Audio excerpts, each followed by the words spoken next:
Bulgaria's Prime Minister has announced that, starting in 2026, the country will suspend the transit of Russian natural gas under short-term contracts. The move is presented as part of a longer-term effort to eliminate the use and transit of Russian gas by 2028. This decision reflects growing political alignment with European Union efforts to reduce dependence on Russian energy and to close contractual loopholes that have allowed continued flows under short-term arrangements.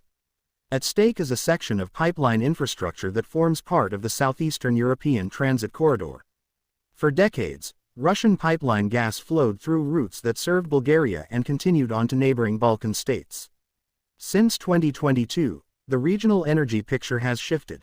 Countries have sought alternative supplies, including pipeline deliveries from non-Russian producers and imports of liquefied natural gas, while Brussels has signaled tighter restrictions on new contracts for Russian gas and encouraged member states to phase out existing links. Why this matters? Geopolitics and signaling. Suspending short-term transit contracts is a political statement of alignment with broader EU policy aimed at deprioritizing Russian energy ties. It reduces leverage that a major supplier can exert via energy flows and signals coordinated movement among EU countries toward longer-term decoupling. Regional energy flows. The corridor affected supplies downstream. A suspension could require downstream countries to secure alternate capacity or reroute volumes, especially in winter months when demand peaks. Countries that relied on flexible short-term supplies may need to accelerate access to LNG terminals, interconnectors, or alternative pipeline sources. Legal and contractual implications. Short-term contracts are typically easier to terminate than long-term agreements, but suspension could still invite legal challenges or compensation claims depending on contract language and international arbitration rules. Governments and pipeline operators will need to navigate contractual exit costs and dispute mechanisms. Energy security and market adaptation. To avoid supply disruptions, Bulgaria and its neighbors will have to ensure adequate alternatives: gas from other pipeline suppliers, increased LNG imports via regional terminals, reverse flow capabilities, storage use, and demand-side measures. Investment in interconnectors and storage will become more urgent to maintain reliability and price stability. Economic effects. Short-term reductions in transit revenue could affect operators and states that earn fees from flows. Consumers and industry could see price effects if supply tightness emerges, although diversified sources and market responses imports, price signals should mitigate prolonged shock if implemented carefully.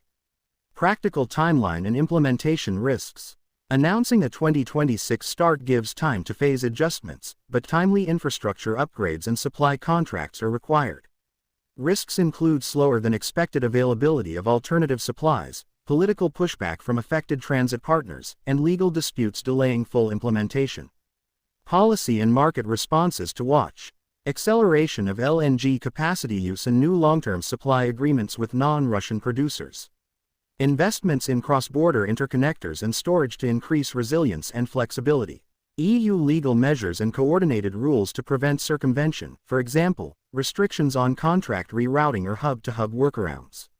Negotiations over compensation or phased withdrawal terms with existing transit contract counterparties. Bottom line, Bulgaria's decision to suspend Russian gas transit under short-term contracts from 2026 is both symbolic and practical.